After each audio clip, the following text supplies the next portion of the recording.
So I'm still here in Brescia, Italy, representing Norway at an international meeting of experts on universal design, and my train leaves in about 10 minutes, but I want to film this last video to capture some of the essence of what we've talked about here at this meeting. Universal design is anchored into 4 key principles when it comes to how we develop new technologies and how we ensure that everyone can participate in society. And these principles were laid down by myself and my colleagues at Harvard University in a paper on universal design through a human rights lens. Now that paper is behind a paywall, but if you reach out to me, I'm happy to give you a copy. But the quick and dirty version is basically this. Universal design starts from the ethic of equality. And this is not just equality in terms of non-discrimination. This is about accommodation, support, and ensuring that everyone can participate in society on an equal basis as others. So in that regard, it's closer to equity than it is to more traditional forms of equality. Number 2, diversity. And what's key here to understand diversity in a design context is that we move away from taking people as one individual group identity at a time and begin to understand the experiences of people who hold intersectional identities. And this gets a lot into how society is structured and how power and privilege interact with a person's experiences. And the most important part is that we don't fit people into one box or another,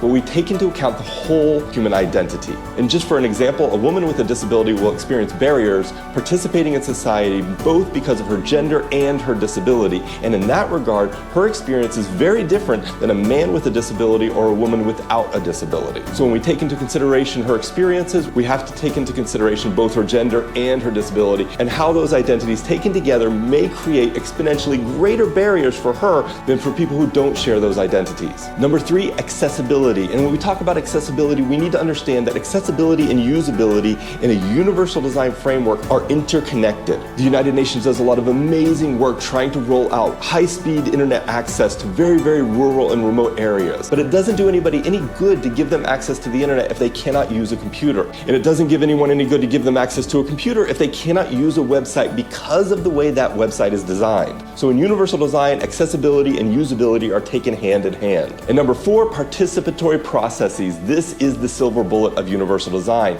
We have to include marginalized communities. We have to include representative groups in the design process from the very beginning all the way to the implementation. And in doing so, what we ensure is that those products, services, those policies, organizations, and businesses can reach more people, and they can do it in a way that's more inclusive and that is respecting of the diversity of the human experience.